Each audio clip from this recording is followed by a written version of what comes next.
Today's guest is Judyanne McNamara, founder, director, and teacher at the Montreal Institute of Classical Homeopathy, aka MICH.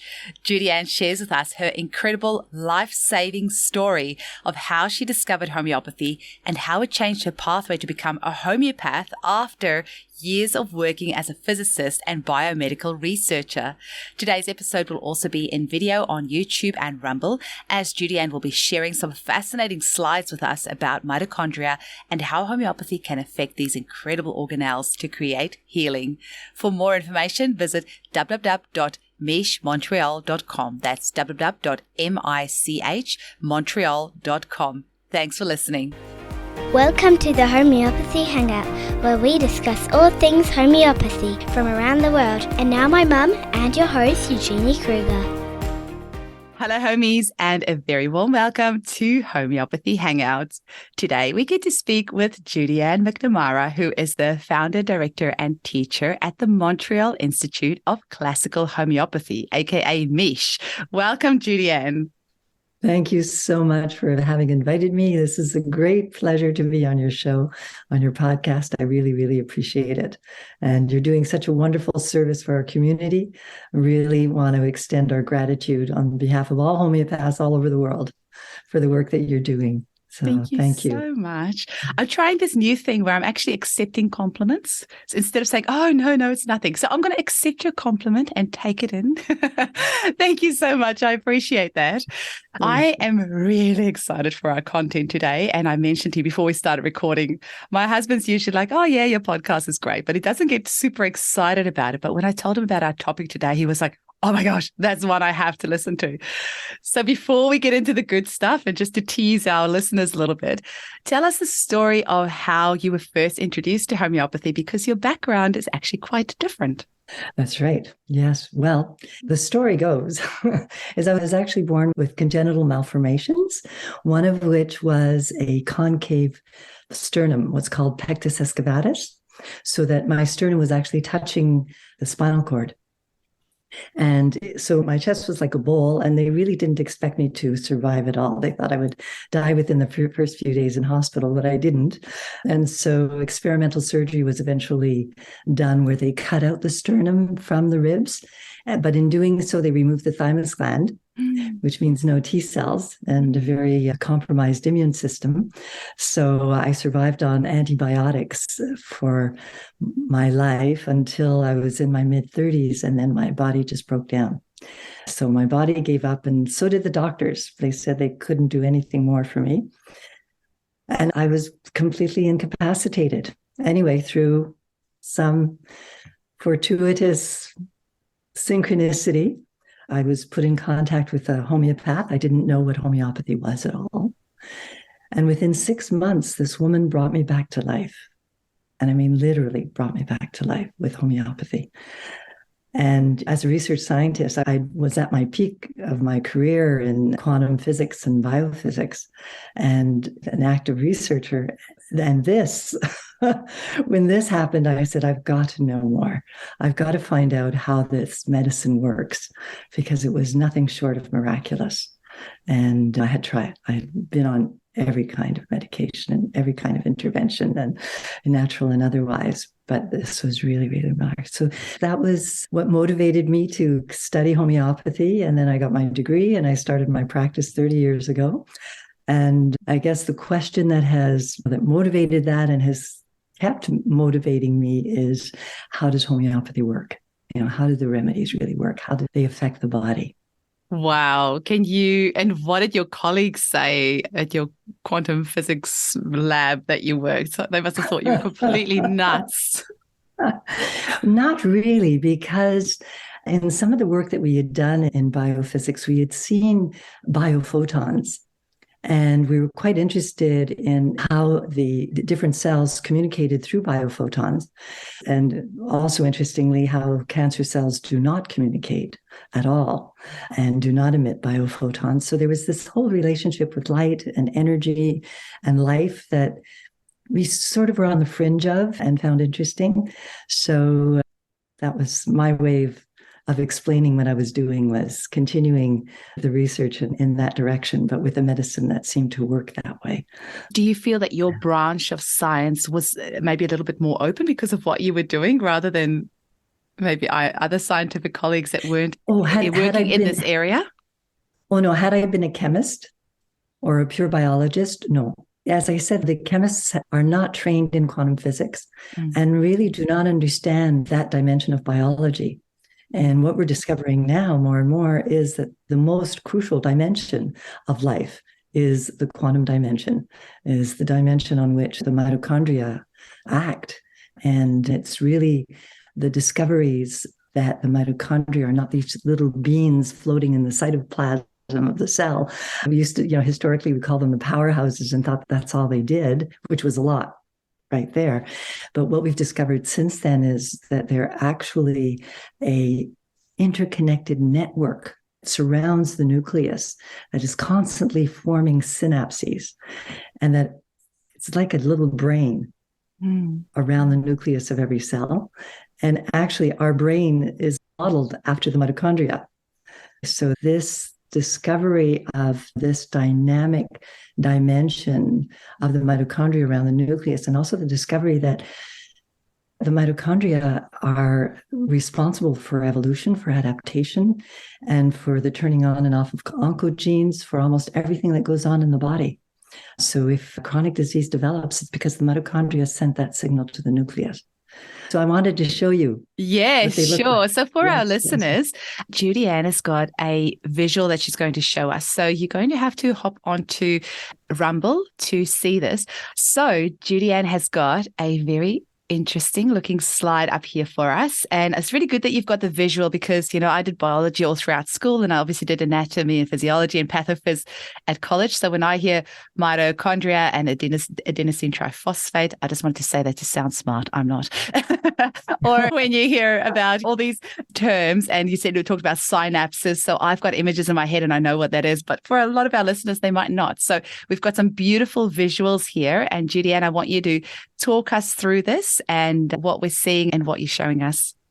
Also for people who are not able to make it onto the YouTube channel, we'll just try and describe it for them as much as possible.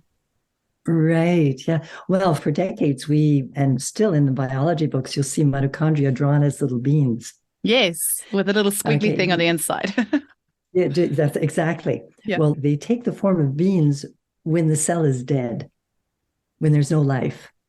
So they shrink into just these little balls in dead cells. But in living cells, this is what they look like. Okay, so very different. Oh, absolutely. So they're long filaments that are very dynamic and always creating new synapses in between each other. And what they're doing is exactly like the brain in the sense of processing information. So they're integrating information on many dimensions, synthesizing, evaluating, and deciding what is the best action or reaction for this cell to take. And then once they've made that decision, they send the information to the cell nucleus. And it's interesting. I'll just describe for those that are just listening, this sort of just where the mitochondria, you would, like Judyanne said, normally it would be like a bean shape. This is more round. And then you've got these things that almost look like little worms all around the side of the cell. And it's interesting, you've got a kind of a close-up of the filaments and they're not touching each other because the synapses are obviously sending those chemical messengers from one synapse to the other. So they're not touching, but they're able to transfer that information from one to the other. Is that, am I understanding yes, that? Yes, they touch each other to transfer the information. Oh, they are actually touching. Okay. Yeah, and the dark circle in the center, the dark sphere in the center is the cell nucleus. Where the DNA is stored. And they sit all around the nucleus and basically send the information in and affect the DNA of the cell from the outside. So that's what we understand now is what happens. And so all of the process, so they're constantly monitoring inner, outer processes, our perception of our environment. Actually, I put a little slide here to show that we've shown experimentally, and I'm talking about the leading research centers like Columbia University, and they're showing that the mitochondria monitor inner, intra, and extracellular processes, our mental state, our perception of our environment, our projections, our anticipation, whatever we're stressed about, all of that is picked up instantaneously by the mitochondria. We can actually see within milliseconds the mitochondrial response to a change in our psychological state. What we know, again, scientifically, and what we've known for the last decade or so, is that they're instrumental for homeostasis, allostasis, all aspects of fight or flight, adaptation, and evolution. It's because of the mitochondria that evolution occurred. It's when mitochondria were formed inside the first unicellular bacteria that evolution started beginning. So they really are the cause of evolution. They regulate the storage and burning of fat, the secretion of hormones, the production of cytokines, cortisone, DHEA, the stress response, turning on and off oncogenes, and all the genes responsible for chronic disease. So basically, we can trace any chronic disease and even the effects of aging to the mitochondria.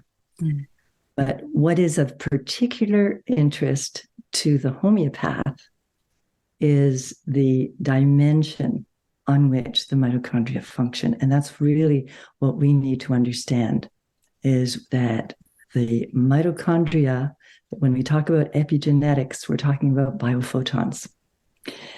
They are on a quantum dimension. And what's missing in biology is a dimensionality. The chemical reactions are on one dimension. The physical, mechanical, tissue responses are in another dimension. The ionic, when we talk about the meridians, if we're talking about acupuncture and all of that, that's another dimension. And there's the deepest dimension that we know of, when actually that can exist. I'm glad you said that we know of, because they might. Yeah, I'll get to the other one, is the quantum dimension. So as far as anything that can be measured, that is on that quantum dimension. So to understand, the quantum processes are not chemical, they're not physical, they are in a deeper and more fundamental dimension than either. So we can call it the immaterial dimension because it's not really material. Often we'll say it's on the energetic or energy dimension, but energy is still in the material realm. Here we're referring to something that is deeper than both energy and matter, and it involves light, which is both the mediator and the context of the creation of both energy and matter. So you can't talk about the mitochondria without talking about their cousins, the chloroplasts. So these two organelles are intimately connected. They're almost identical. The only difference is that they do exactly the same process, but in the opposite direction. So the chloroplasts of plants are responsible for the survival of all life on the planet, as we know.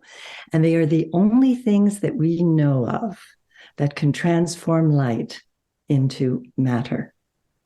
Okay, so they transform the light directly into matter, and then that matter is transformed into energy and light by the mitochondria. So the mitochondria are doing the exact thing, same dance as the chloroplast, the E equals MC squared. So it's the whole dance of first creating matter. And this goes against, of course, the laws of thermodynamics, but that's what life does. Life goes against the laws of thermodynamics, and especially chloroplasts that actually create matter. They create molecules from light. So the C squared equals MC squared is energy equals mass times the speed of light squared. What Einstein discovered is that energy, mass, and light are totally interchangeable. Oh, wow. So that's what happens. That's how life is supported on the planet. If it wasn't for that process, that quantum process happening in plants, we would have no food. And it's so interesting because we were taught at school that energy cannot be created or destroyed. It can only be transformed, right? And yes, in a closed system, first of all, because all of physics is based on a closed system that you can control. And it doesn't pertain to life. Wow. Because entropy also increases is naturally increases. That's also a law of thermodynamics, but not in living beings. And entropy being? Being the degree of disorder. Gotcha. In other words, everything has a tendency to fall apart. So do we eventually, but but when we start off, we don't. All goes well when you hit your 30s, and it's all downhill. That's right. No, I'm kidding. Yeah. So those laws of thermodynamics work in contained spaces, enclosed spaces, and again, only under certain conditions. What we see here does go against the Newtonian understanding and definitely cannot be explained by chemistry. So the chemists write an equation about it, but they can't explain, and nobody can. Were we able to explain or even understand this, we would be making our own food, but we can't. We have to rely on plants to do that because they're the only ones who can perform these quantum processes that really are what this pointing to is the reality that space, time, and matter are all products of the interplay of consciousness. So it's through an interplay of consciousness through light. Light is the physical manifestation of consciousness. So what we see here is the physical manifestation of consciousness being transformed into matter and energy and transformed into life. So to me, this is one of the most beautiful things to consider or contemplate, is how we take for granted this miraculous process that happens in every moment in plants. So what we understand through relativity and quantum mechanics is that space, time, and matter are patterns. And they're patterns created by consciousness, created through light. Light is the container, if you like, of space, time, and matter. There's nothing that can go faster than light. And light is the instrument by which everything is the interplay of all of the elements that come into existence can happen. So everything in existence is a pattern in consciousness through light. And what the mitochondria pick up, because they're on that dimension, because they are manifestations right on that dimension, and that's their playground, is those patterns. So Hahnemann was very clear. Our medicine is immaterial. A homeopathic remedy, that required process of potentization, is a process designed to extract all of the material product from the pattern of consciousness that creates it. And the more the material that we extract, in other words, the higher the dilution, the more immaterial it is and the more powerful it is, because we are revealing the unique pattern of consciousness that has created that manifestation. So that is what the mitochondria are picking up. And that is really what our homeopathic remedies are about. So for me, it's a fundamental understanding, because when we take a homeopathic remedy, the signal is carried, and we know this through experience, through our own experience, right? The signal is carried through the entire body to every single cell instantaneously. It's at the speed of light. So as soon as the remedy touches the saliva under our tongue, that signal is transmitted to every mitochondria in the 35 trillion cells that we have. And that's the signal that they pick up, and that's what they'll take action on. And unbelievably, Judyanne, I mean, how many times does it not even start working before the remedy has touched the saliva? I have had a video consult with a client, and I told her I'm going to give her Nat-Mer, and she viscerally was like shaking all over when I said the word, and she said, I just felt something clear. Absolutely. Absolutely. Yes. When we recognize that we're working on that immaterial dimension where it's beyond space, time, and matter, there's no division. It's one wholeness. It's one holism. And so, yes, so calling to consciousness any one of the millions of patterns that exist in the universe is the same as giving a homeopathic remedy. Well, I have said that a few times, that I believe, I can't quite pick exactly how many years. I want to say the next 10 years, but I think us humans are so rooted in habits that it's probably going to be 50 years. It can happen right this instant, right now. Time is relevant, but we can literally just think of a remedy and it will instantaneously heal us. Like, I don't think we need the physical remedies. I think that is just to kind of appease our own small little minds where we cannot quite comprehend exactly of what you're saying right now, quantum medicine, just how incredible that is. So I think once as a race we can get ourselves to that level, you can just think of a remedy. You're not actually ever going to need a remedy anymore. And then immediately I think, oh, but what about all the pharmacies and where will we get the additional money from? And then that expansiveness of me just thinks we will find other ways of having an additional income or all that. But I really feel that we're going to get to that level where we just think of a remedy, and we've gone that little step now. Well, I'm just going to interrupt you there. Yeah, please do. Because you can't, the mistake we make is that we confuse thought with consciousness. Oh, I'm glad you've made that differentiation. Okay, talk to me about that. So it's not thinking about a remedy that's going to do it, because our thought processes are actually very superficial and the product of, I'm going to say, a whole sequence of interpretations, and it's also coming from a sense of me that is separate from you, and all of those false delusions that our thought processes are based on. So how would you differentiate like the consciousness and thought? Well, so thought is a result of consciousness, just like matter is.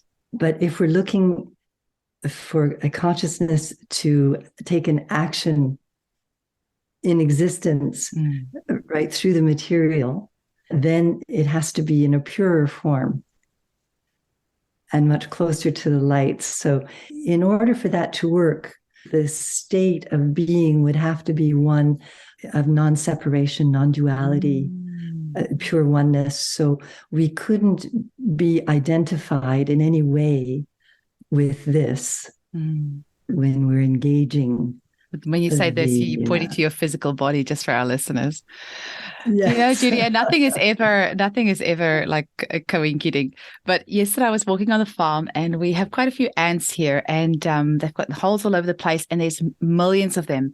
And as I approached my footstep, maybe it's the vibration of the footstep or whatever, all of them, the thousands of them, and it was so many. They all moved simultaneously in exactly the same direction, and then came back to exactly the same direction. So all of last night, I have been in my mind like, how do they know this? How have they got this collective consciousness? And I can't help but think that they are clearly way more advanced than us, that they are operating as this collective consciousness where they didn't all freak out and run in different directions. All of them ran in exactly the same direction and then moved exactly the same direction again. So, but that's not. That's natural. We're the unnatural ones. Yeah, well, exactly. Do you feel that's a collective consciousness thing as well amongst them? Well, we have this delusion that we're each separate. Yeah.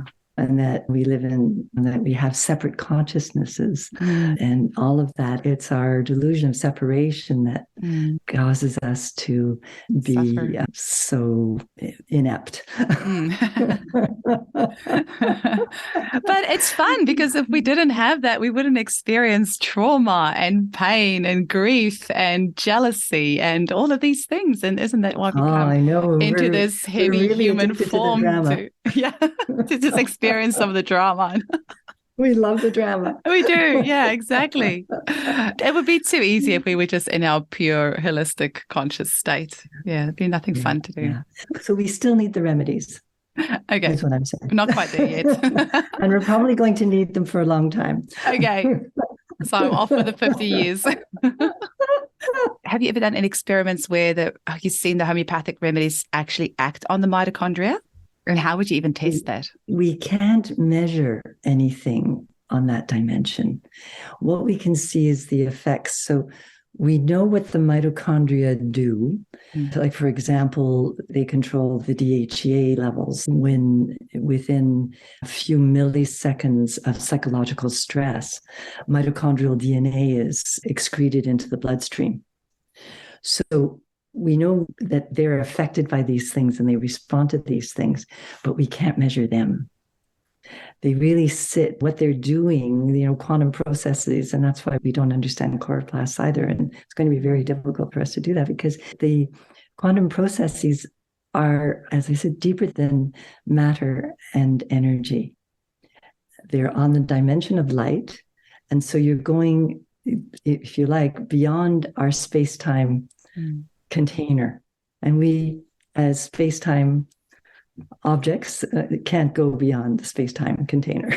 So do you think it's just a matter of accepting that we're never going to understand it? Or do you think that maybe the mechanisms by which we measure, like say, for example, if we were able to like access this information through meditation or some other means of observing this? That's right. We can't see any of this or measure any of this physically. But you're absolutely right. We can certainly connect to the whole movement. And I think that's what meditation is about, right? The Buddhists talk about the kalapas and being able to sense the quantum sensations of all of our sensations in our body on a quantum level. So we are able to experience on that level, and through meditation and enough silencing of the thought processes and they quiet down, pipe down a bit, and then we can actually access that. What I'm just saying is that we wouldn't be able to measure it or see it that way through instrumentation. Have you got any other slides that you want to show us? No, well, just to say that is the basis of our understanding at MICH. And what we've done at MICH is develop a case-taking methodology that takes full advantage of homeopathy's power to work on that subtle quantum level. What we focus on is the particular attribute. How can we understand what's happening in the mitochondria? Is by understanding what affects the mitochondria in the human being, how we perceive our world, how we perceive danger, what we stress ourselves with, is how we perceive space, time, and matter. Well, we use the word patterning, how we pattern our environment. In other words, the individual's perception of their environment and the kind of patterning they engage in. In other words, how we want our world organized, what we're susceptible to, how we like things arranged, what our likes and our preferences are, our ideas of comfort. This is all patterning. Right. And this patterning is directly related to the consciousness that is the organizing principle of the organism and unique for everyone. So we are each a unique pattern in a certain way. And what can give us insights into that unique pattern and the vital force is to understand how we pattern the world, what we strive for, what our ideal is. So we call that the striving or absolute. And that's where our stress comes from, right? We create our stress as human beings because we hold these ideals and because we're striving for certain ideals or ideas or ways of wanting our world or ourselves or others to be, right? And that's what we're susceptible to. That's what we're sensitive to. And it's when we're striving and creating stress that we end up feeling and experiencing sensations. And those sensations are also indications of remedies. So the stress, the striving, what we've done is we've used the old provings from the masters to extract the understanding of stress, striving, and sensation to match the patterns of striving, stress, susceptibility, and sensation that we see in the patients. So over the last 20 years, we've been able to expand the Materia Medica with the existing maps and the new maps coming out by the world's homeopaths so that we can, once we understand what we call the dynamic pattern of the individual, we can match that to something in nature. So holy moly. Do you offer this as like a post-grad course? Because it's something I would love to learn more about. Or is it just for your students studying homeopathy for the first time? Yes, well, it's a complete program because it's a whole new Materia Medica. and a whole new way of case taking and understanding the human being. So it's a whole package that also includes the oligosols and organ therapy and sarcodes and all the other ways of using homeopathy, because those are very powerful supports. But the core remedy we understand to be really the core signal to talk to the mitochondria. And then, so basically we've touched the cause and the causing element, and then we can support the whole healing process with all the other things. Yeah. I did find it interesting that it's called the Montreal Institute of Classical Homeopathy, because it doesn't, like, you know, what you're saying is I realize obviously it classical couldn't be closer to Hahnemann. Oh yeah. And I mean, I understand what you're saying, but at the same time, like, you could just imagine, I think Hahnemann would have completely loved what you're doing here. He would have been so happy that the thing that he intuitively understood over 230, 40 years, 50 years ago, that somebody has actually got a bit of an explanation for this. I think he's loving this. Oh, well, yeah. You know, it was his explanation that turned me on, right? He said that what he was talking was field effects, right? He said what causes the tides and talking to the gravitational field and the electromagnetic field. So he was pointing to the quantum dimension for what he could point to hundreds of years ago, which is amazing. So that's why it's classical. We follow Hahnemann in everything that he said, including the importance of diet and the importance of removing the maintaining causes and all of that. He never talked about addressing pathology with homeopathic remedies. Can you maybe tell us a little bit more about your school? I'm really intrigued now. What sort of courses do you offer? And I'm guessing you do online as well, or is it in person, or how does it operate? So we started off in person, doing one group every 4 years. And then we'd have all sorts of people in between saying, can I join your school? And we'd say, no, you'd have to come back in 3 years from now, or whatever. So it was very, very, very hard on a lot of people.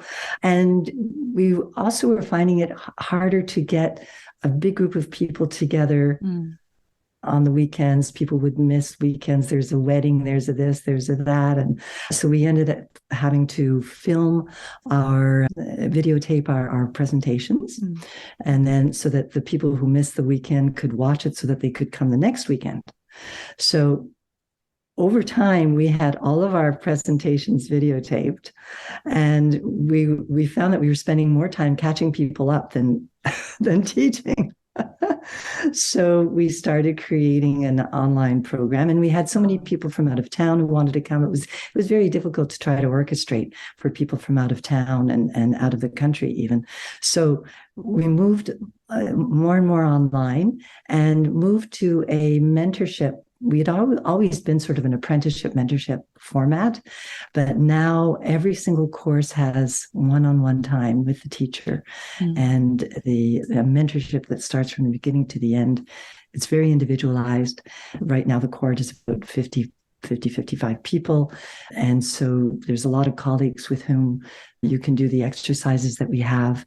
And a lot of the exercises are supervised. And then, of course, we have the clinical supervision in the final level, the fourth level, where the supervisor and observers are there to do the final of the 55 cases that are handed in for the diploma. So it's incredible. And what we discovered actually is that we're actually getting better results online because people can go at their own pace. They can review things that they didn't understand, take their time. They can also get immediate help from the teachers. They get individualized attention, and they're getting a lot more attention than they would in a classroom. If you have 30 or 40 people in a classroom on a weekend, how much time are you spending with each one of them individually, you know? So it's working out really, really well. We're very happy with that. Yeah. And how long is the qualification? And would you take a complete newbie to homeopathy and then train them up to become a homeopath so they can practice after that? Is that what we're saying? And then if you had a professional homeopath that wanted to come in to learn this method, how would that look? Well, we've had quite a few homeopaths come.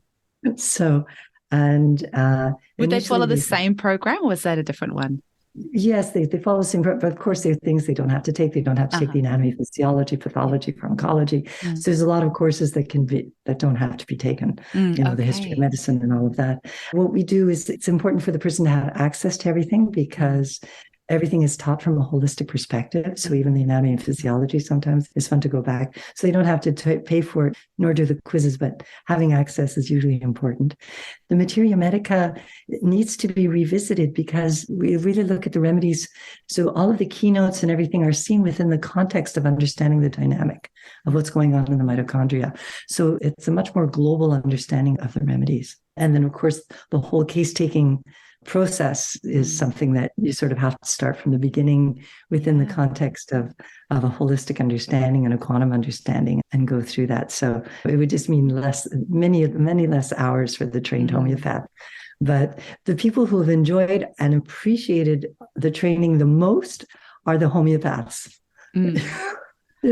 So you have completely inspired me, Judyann, and you've really excited me with the possibilities of what you've said. And it's really nice hearing somebody speak so positively about the effects that homeopathy has on the body, because we just get slammed from all angles of homeopathy doesn't work, it's placebo. So for somebody with your background to step into homeopathy and show us the level at which it works, it's really inspiring. Like sometimes it's nice to just hear, okay, what we're doing actually has some incredible mechanisms behind it, which we, as our little human race, is just not quite advanced enough to understand yet. And maybe we shouldn't understand it. Maybe that's part of why homeopathy is so amazing, is that it's possibly about surrendering and trusting that you don't always need to understand the mechanisms behind everything. It's releasing that need to control everything. And maybe that's part of the healing, because I would say so many of my clients I treat in clinic, their health concerns come from their need to control everything. And actually, once they learn to release and relax and kind of trust the process a little bit, healing starts to happen. So maybe on a larger scale, there might be some element of trust at play in all of this. Absolutely. Yeah. Absolutely. Yeah. Yeah. Can you please tell our listeners how they can get hold of you? And is there any last messages that you would like to leave them with? Yes, definitely. Well, if they go to our website, www.michmontreal.com, so MICH, Montreal, all one word, .com, they can find out about our program. They can take it from anywhere in the world. It's completely flexible. You design your own schedule. We help students on board and with an automatic schedule that lets you know which units to do in what order. It's very individualized, as I said. And and even the mentorships and the exercises, of course, are according to your own schedule. You just work that out with the teachers and with the other students. We do have regular webinars as well, which we try to time so that everybody in the world can come. So we have those about 4 or 5 times a month, where we just get together and explore interesting ideas and get to know each other. It's definitely open to everyone. Mm-hmm. And it's not limited to Montreal, for sure. And yes, and depending on your background and depending on the time available, it can take anywhere from 2 years to 4 years to do. But it's very flexible according to the individual and their capacity, their needs, and their time, But I guess the most important thing I feel that MICH brings is the understanding that the immaterial reality is the ultimate reality, and that immaterial reality is consciousness, and that the consciousness that we are light and we are consciousness, and that the physical manifestations that we experience are all within consciousness, that we live within consciousness, and that all of space, time, and matter is within consciousness. And as homeopaths, we hold in our hands the only immaterial and most powerful medicine that one can imagine, and that I think can exist. And it's so important that we don't let people who do not have the background to understand homeopathy, to understand quantum processes. And those are chemists and people in the pharmaceutical industry who have a chemistry background. Chemistry has a very materialistic foundation, and the bias and the incentivized Yeah, well, On the topic. the unconscious metaphysics, really, that chemistry and biology are based on, is that everything, that the reality is material, and that consciousness comes from matter. We've gone as far as, and this is the first time in history, that we are so confused to think that consciousness could actually come from matter, and that it's not the other way around. And so, as homeopaths, I think it's really important that we be clear about that, and that we understand and embrace the immaterial reality as the fundamental reality, and not be overly influenced by the materialistic paradigm that is, for a lot of scientists, they're not even aware that's a bias and an interpretation and not the reality. So I think that would help homeopathy and homeopaths a lot if we were really rooted in that understanding. Yeah. Judyanne, thank you so much. I know my husband is going to love this episode.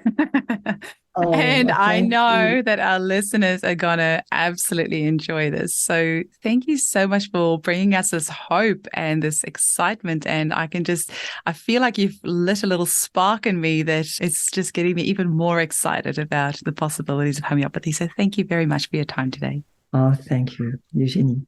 I really appreciate it.